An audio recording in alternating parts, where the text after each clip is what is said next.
Teenage അല്ലെങ്കിൽ അഡോളസൻസിൽ ഇവർക്ക് feelings emotions ഭയങ്കര ഹൈ ആയിരിക്കും. ബിക്കോസ് അവരുടെ ഹോർമോണൽ ചേഞ്ചസ് ഒക്കെ അതുപോലെ ആണല്ലോ. അപ്പോൾ ഇവർക്കിത് എങ്ങനെ ചാനലൈസ് ചെയ്യണമെന്ന് അറിയണ്ടാവില്ല. സെൽഫ് ഹാം എന്ന് പറഞ്ഞപ്പോൾ ഇന്ന് നമ്മുടെ സ്റ്റോളിൽ വന്നൊരു കുട്ടി പറഞ്ഞൊരു കാര്യമുണ്ട്. ആളുടെ അസസ്മെൻറ്റിൽ ഇങ്ങനെ ഉണ്ടായിരുന്നു, ആൾ നന്നായിട്ട് സെൽഫ് ഹാം ചെയ്യും എന്ന് പറഞ്ഞായിരുന്നു. അപ്പോൾ ഞാൻ ചോദിച്ചു മോൾ എന്താ ചെയ്യുക ചോദിച്ചപ്പോൾ കുട്ടി പറഞ്ഞു എനിക്ക് ഞാൻ കരയണത് ആരും കാണുന്നത് ഇഷ്ടമല്ല. അപ്പോൾ ഇപ്പോൾ കുറേ ആൾക്കാരൊക്കെ നിൽക്കുമ്പോൾ എനിക്ക് സങ്കടം വന്നാൽ ഞാൻ എന്നെ തന്നെ ഭയങ്കരമായിട്ട് പിച്ചും.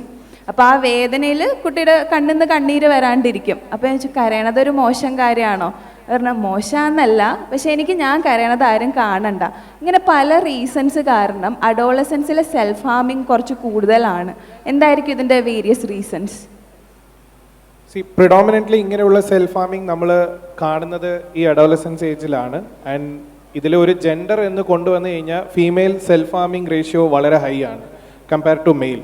പക്ഷേ കോൺട്രഡിക്റ്റിംഗ് സൂസൈഡിലോട്ട് പോയി കഴിഞ്ഞാൽ male suicide ratio is more than female. അപ്പോൾ ഇതൊക്കെ എന്തുകൊണ്ടാണ് സംഭവിക്കുന്നത് ചോദിച്ചു കഴിഞ്ഞാൽ അവരുടെ ഒരു ഇൻസെക്യൂരിറ്റി, ആ ഇൻസെക്യൂരിറ്റി എങ്ങനെയാണ് ഫോം ആവുന്നത്, ആൻഡ് ആ ഇൻസെക്യൂരിറ്റിയിലൂടെ അവർ കടന്നു പോകുന്ന കാര്യങ്ങൾ, it might be A mental illness, depression പോലെയോ അല്ല വേറെ എന്തെങ്കിലും ആങ്സൈറ്റി, സ്ട്രെസ് ഇതൊക്കെ ബിൽഡപ്പ് ആവുന്നതോ, അല്ലെങ്കിൽ ഇത് ഒരു എക്സ്പെരിമെൻറ്റേഷൻ ആയിട്ട് ട്രൈ ചെയ്ത് അത് ഒരു സക്സസ്ഫുൾ സൂസൈഡായിട്ട് മാറുന്ന ഒരു സിറ്റുവേഷൻ പോലും ആവാം. ഇത് ക്ലിനിക്കൽ പ്രാക്ടീസസിൽ നമ്മൾ ഫാമിലീൻ്റെ അടുത്തും ക്ലയൻറ്റിൻ്റെ അടുത്തും സംസാരിക്കുമ്പോൾ നമുക്ക് കിട്ടുന്ന ഇൻഫർമേഷൻസ് ആണ്. അപ്പോൾ സൂസൈഡിൻ്റെ മെയിൻ പ്രിവെൻഷൻ എന്താണെന്ന് വെച്ച് കഴിഞ്ഞാൽ ഡോണ്ട് ലീവ് ദം അലോൺ, അവരെ തനിച്ച് വിടാൻ പാടില്ല. And adolescence is facing loneliness. ഇവിടെ ഉള്ള എത്ര പേർക്ക് അങ്ങനെ ഒരു ലോൺലിനെസ് ഫീൽ ചെയ്തിട്ടുണ്ടെന്ന് എനിക്കറിയില്ല. പക്ഷേ എപ്പോഴെങ്കിലും നമുക്ക് അങ്ങനെ ഒരു തോട്ട് പ്രോസസ്സ് നമ്മുടെ മൈൻഡിലൂടെ പോകുന്ന സമയത്ത് നമുക്ക് ആരുടെ കൂടെയായിരിക്കും കണക്ട് ചെയ്യാൻ പറ്റുന്നത്? ഇപ്പോൾ എനിക്കൊരു ഫ്രണ്ട് ഉണ്ടെന്ന് വെച്ച് കഴിഞ്ഞാൽ എൻ്റെ ഫ്രണ്ടിൻ്റെ അടുത്ത് ഞാനിത് പറഞ്ഞു കഴിഞ്ഞാൽ എൻ്റെ ഫ്രണ്ട് എന്നെ കളിയാക്കുമോ, അവൻ എന്നെ ഇങ്ങനെ ജഡ്ജ് ചെയ്യും, ഇങ്ങനെയുള്ള തോട്ട് പ്രോസസ്സാണ് എനിക്ക്. അപ്പോൾ എനിക്കിതിനെ കണക്ട് ചെയ്യാൻ പറ്റുന്നത് ആരാണ്? ടീച്ചേഴ്സിൻ്റെ അടുത്ത് പറയാൻ പറ്റുമോ? ചില സിറ്റുവേഷൻസിൽ ടീച്ചേഴ്സ് നല്ല രീതിയിൽ സപ്പോർട്ട് ചെയ്യുന്നത് കൊണ്ട് അങ്ങനെ ചില ആൾക്കാർ പറയുന്നുണ്ട്. പാരൻസിൻ്റെ അടുത്ത് വെരി റയർ.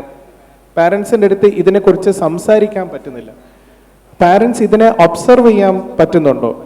ഇപ്പോൾ ഒരു വീട്ടിൽ നമ്മുടെ മുമ്പിൽ വളർന്നുകൊണ്ടിരിക്കുന്ന ഒരു കൊച്ച് പെട്ടെന്ന് സോഷ്യലി വിഡ്രോ ആവുകയാണ്. പാരൻസ് അവിടെ വിചാരിക്കുന്ന എന്താണ്? അവർക്ക് എന്തോ ഒരു മേ ബി മൂഡ് സ്വിങ്സ് ആയിരിക്കാം, അല്ലെങ്കിൽ അവർക്ക് എന്തെങ്കിലും ഒരു വിഷമമായിരിക്കാം, സ്കൂളിൽ എന്തെങ്കിലും തല്ലുണ്ടാക്കിയിട്ടായിരിക്കാം. ഇങ്ങനെ ചില സമയത്ത് നമ്മൾ ജനറലൈസ് ചെയ്യുന്നുണ്ട്. പക്ഷേ ശരിക്കും that might be a beginning of an illness. ആ ഒരു രീതിയിൽ കാണേണ്ട അവസ്ഥയിലാണ് നമ്മളിപ്പോൾ. And it is a very alarming sign.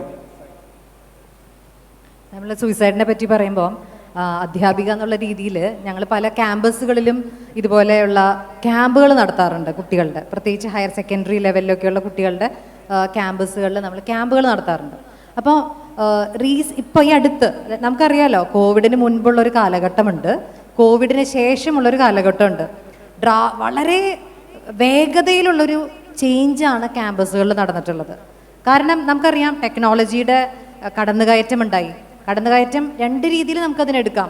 വളരെ പെട്ടെന്ന് നമുക്ക് കാര്യങ്ങൾ അറിയാൻ സാധിക്കുന്നു, ഇൻഫർമേഷൻ അറിയാൻ സാധിക്കുന്നു, എല്ലാം വിരൽത്തുമ്പിലുണ്ട് അല്ലേ? അതിൻ്റെ അപ്പുറത്തെ സൈഡിൽ ഈ ടെക്നോളജി ക്രിയേറ്റ് ചെയ്ത ഒരു മായാലോകത്തിലേക്ക് നമ്മളൊക്കെ എടുക്കപ്പെട്ടു.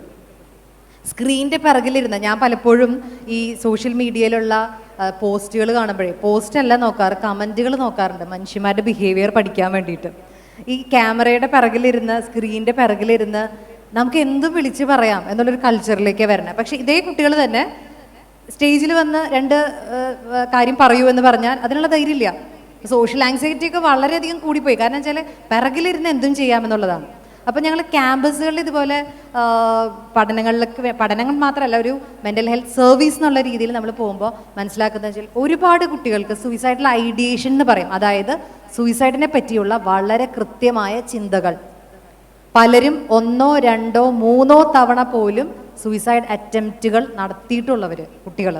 അത് ഒരു സ്കൂൾ എന്നുള്ള രീതിയിൽ നമ്മൾ 100-ൽ 5, 8, 10 കുട്ടികൾ അങ്ങനെ ചെയ്തിട്ടുണ്ടെന്ന് പറയുമ്പോൾ ആ നമ്പർ വളരെ അധികമാണ്. ഓക്കെ, കംപ്ലീറ്റഡ് ആയിട്ടുള്ള സൂയിസൈഡുകളുണ്ട്, അതല്ലെങ്കിൽ അതിൻ്റെ കാരണങ്ങൾ എന്താ, ഈ ഒരു ഏജിൽ എന്താ കൂടുതലായിട്ട് കാര്യങ്ങൾ നേരത്തെ പറഞ്ഞു. അതിൽ ആഡ് ചെയ്യാനുള്ള 2-3 കാരണങ്ങൾ എന്ന് പറഞ്ഞാൽ പഠനഭാരം. നമുക്കറിയാം ഇവിടെ ഇരിക്കുന്ന കുട്ടികൾ എൻ്റെ കൂടെ ആയിരിക്കും ഈ പറയുന്ന കാര്യത്തിൽ. കാരണം ക്യാമ്പസുകളിൽ ഒരു സ്പേസ് ഇല്ല, വേറെ ഒന്നുമില്ല. പഠിക്കാന്ന് പറഞ്ഞാൽ പഠനം മാത്രമേ ഉള്ളൂ. നിങ്ങളുടെ PT അവറുകളൊക്കെ നിങ്ങൾക്ക് കിട്ടാറുണ്ടോ? കുട്ടികളെ PT അവർ കിട്ടാറുണ്ടോ? കിട്ടുന്ന കുട്ടികളൊന്ന് കൈ പൊന്തിച്ചേ. ഇല്ല അല്ലേ? PT അവറിൽ നമുക്ക് അതൊക്കെ ഗ്രാബ് ചെയ്ത് പോവാണ്. അല്ലെങ്കിൽ മാനസിക ഉല്ലാസത്തിന് എന്തെങ്കിലും ഒരു കുറച്ച് അവേഴ്സ് കൊടുത്തിട്ടുള്ള ഏതെങ്കിലും സ്കൂളുകളുണ്ടോ? അവിടെ നിന്ന് കൈബന്ധിക്കാമോ കുട്ടികൾ?